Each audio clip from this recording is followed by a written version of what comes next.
ومن الناس من يعبد الله على حرف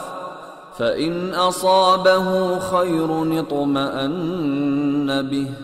وإن أصابته فتنة انقلب على وجهه خسر الدنيا والآخرة ذلك هو الخسران المبين يدعو من دون الله ما لا يضره وما لا ينفعه ذلك هو الضلال البعيد يدعو لمن ضره أقرب من نفعه لبئس المولى ولبئس العشير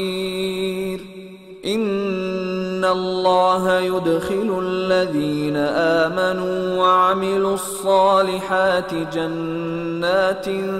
تجري من تحتها الأنهار إن الله يفعل ما يريد من كان يظن أن لن ينصره الله في الدنيا والآخرة فليمدد بسبب إلى السماء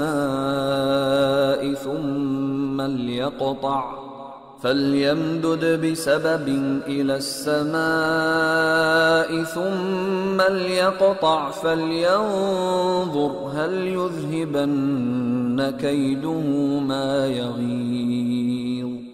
وكذلك أنزلناه آيات بينات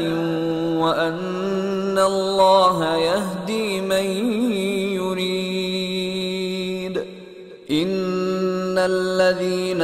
آمنوا والذين هادوا والصابئين والنصارى والمجوس والذين أشركوا إن الله يفصل بينهم يوم القيامة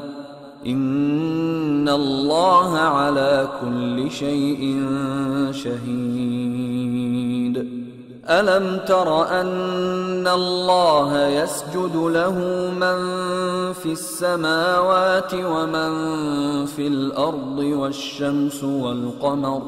والشمس والقمر والنجوم والجبال والشجر والدواب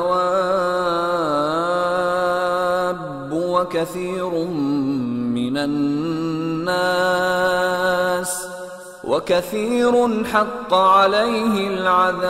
العذاب ومن يهن الله فما له من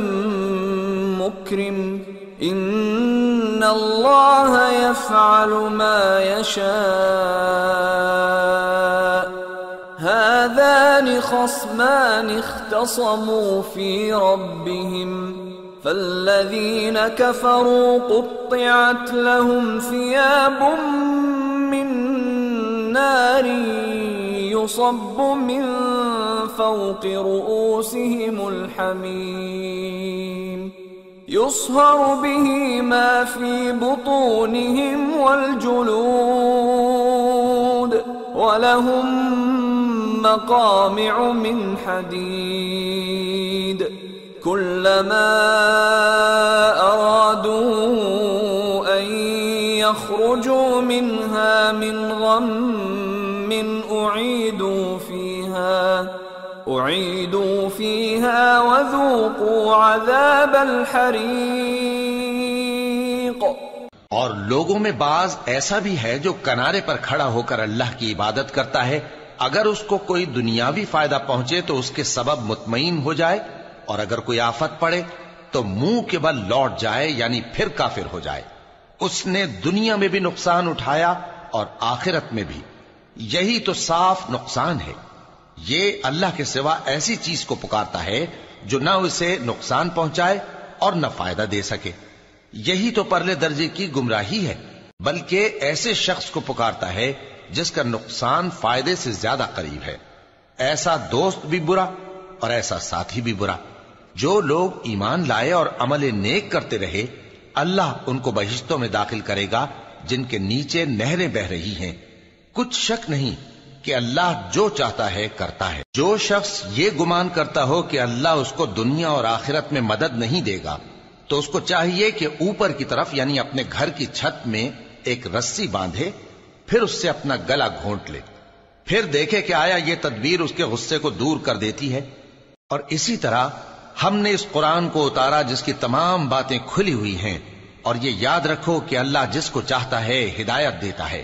جو لوگ مومن یعنی مسلمان ہیں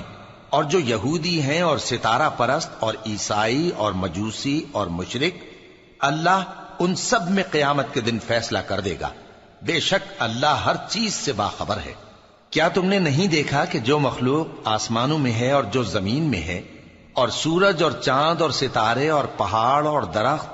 اور چوپائے اور بہت سے انسان اللہ کو سجدہ کرتے ہیں، اور بہت سے ایسے ہیں جن پر عذاب ثابت ہو چکا ہے، اور جس شخص کو اللہ ذلیل کرے اس کو کوئی عزت دینے والا نہیں۔ بے شک اللہ جو چاہتا ہے کرتا ہے۔ یہ دو فریق ایک دوسرے کے دشمن اپنے پروردگار کے بارے میں جھگڑتے ہیں، تو جو کافر ہیں ان کے لیے آگ کے کپڑے قطع کیے جائیں گے اور ان کے سروں پر جلتا ہوا پانی ڈالا جائے گا، اس سے ان کے پیٹ کے اندر کی چیزیں اور کھالیں گل جائیں گی، اور ان کے مارنے کے لیے لوہے کے ہتھوڑے ہوں گے۔ جب وہ چاہیں گے کہ اس رنج و تکلیف کی وجہ سے دوزخ سے نکل جائیں تو پھر اسی میں لوٹا دیے جائیں گے، اور کہا جائے گا کہ جلنے کے عذاب کا مزہ چکھتے رہو۔